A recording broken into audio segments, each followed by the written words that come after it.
چی شیشتی؟ حالیم نمیدونی ای کجا بلیت اسمالیات بخری. من میدونم مرحمت رقمای فلسفی او یک کسی شهرنازه زنگ بزن در 5 دقیقه کدام گوشه دنیا که رفتنی باشه بلیت خریدم به تئاتر. بلیتاشون هم ارزانه و هم باورینک. السلام علیکم. و علیکم. کی نه دکتر جون؟ ها کریم بابایی میگه بید. مرحمت. رحمت جانم.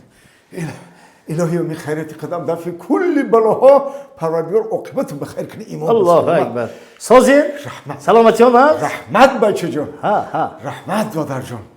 رحمت. شکر خدا که در همین منزل و مکانمون در همین دهی خردککمون شما هستین. ای باشه. دکتری ویترینر هم که باشین یک جای خودمون هم درد کنه شما دو مراجعت میکنیم. همین خیر. دیگه کجا بریم؟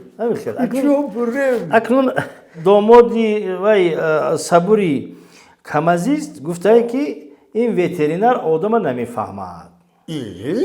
و من گفتم چه خیر ویترینر خوانده باشم هم آدم بیم من ساز میفهمم. وای خانتوننگی کمپیر بام یک گفته میمونید. خوب همون دوری که دویمش من دادم کو هوای یخدان دماند چوا هوای اکنون چی گویم آدمی خنوک با خنوکش نغز میشد. ای شما دکتر جونه گپ قطعی شدیم من با حاضر مرخانه میرم مرخانه وای نامش چی بود اونجا خاله مجیبه با شما یک کدام شمالا پران بابی جان؟ من خودم ایروز نغزم سازین؟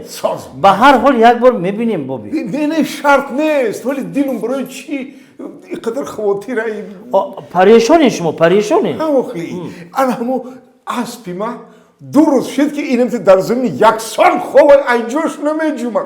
با خدا همون ایسکرا مازش نشد؟ مازش نیست. اسبی نغزی محله بود. البته. همین آوام نمیخوره؟ نه.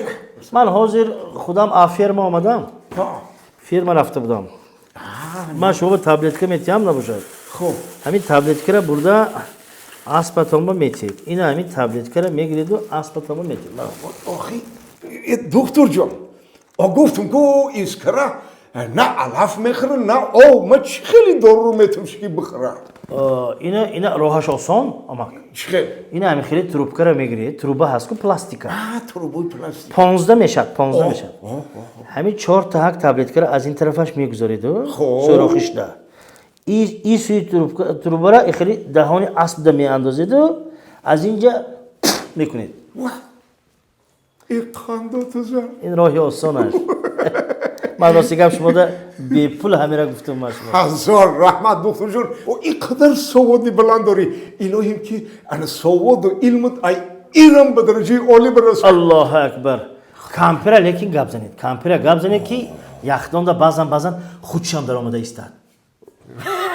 مایلش. بابی جان بابی. مایلش دکتر رحمت. آمده ایسته. رزولتاتش گپ میزنم شما. خوب. حالی نه کانتری ستان بدتر من با انتظار. دکتر تو دکتر می؟ یا. تو دکتر می؟ همان دکتر گذارید گذارید یا شما پسری اماکی مرگان نیستی؟ ما پسری اماکی مرگان. شما چه خیلی سوید دادین؟ چه خیلی آنالیز دادین؟ یا با آرام شوید شنید یک بار شنید چی گپ شد کجا؟ همین سر اوتام آمادگی بود. ها ساعتی 8:30 آمدن رفتن اسپاتون کسا بود. من تابلت دادم بینی هر ناز رفتن خوب شما اوته گفت آمده اینجا یک کدوم اوته گفت آمده سیم شما شهر مصلحت دادین چی مصلحت شما گفتین که همین شلنگ میگیری اینی تابلت میگیری در شلنگ میمونی ایش دای اسب میمونی پوف میکنی که اوتهتون گفتن که اسب علف نمیخورد بعد من راهی آسانی تابلت رو وارد ساختن به ارگانیسم اسب یاد دادم خیلی چی شده است پیش آیاتم از پوف کرد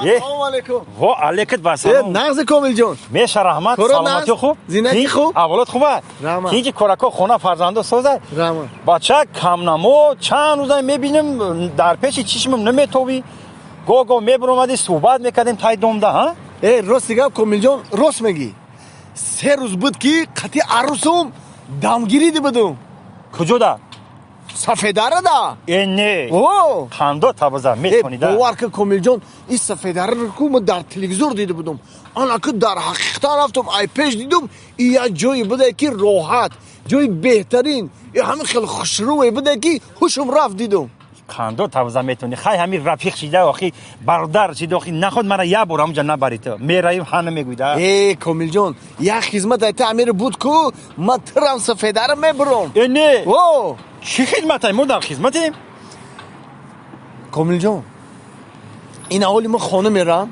همین زنم با غر کجا دو بودی همین التماس تعمیر من را یه بار ویروچت که همین زنگ زدت پرسیدکت بگو هو خانی مده بود قطیم بود چی؟ همین قگه باشه ما در خدمتیم میشه کامل جان همین که پرسید میگم در خونه ما بود چی؟ تا الان خدمت که ما همین ترا سفیده را قطی تشکیلیش گاب نیست ها کامل جان همین که بپرسه بگم در خونه ما همین بود که وقتی زنگ زد پرسید بگو قطیم بود تمام مایل کامل جان چی؟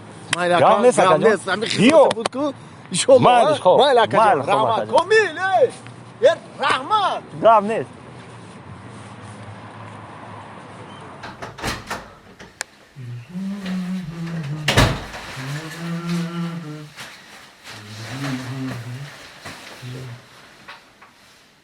السلام علیکم زنک جان این ما آمدم آمدی خوش آمدی سری را نشینم خانه سازم با موی سیاه شانه سازم با موی سیاه شانه رنگ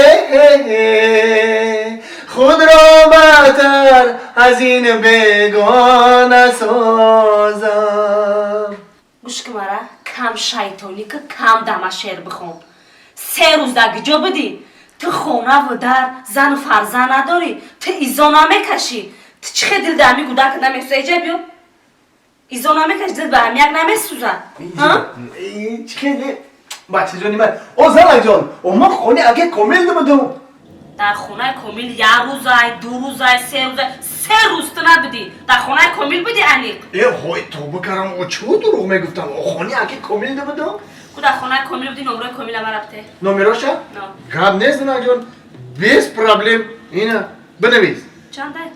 حالا 20 97 نویستی؟ نه 14 22 33 اینه زنگ بزنشم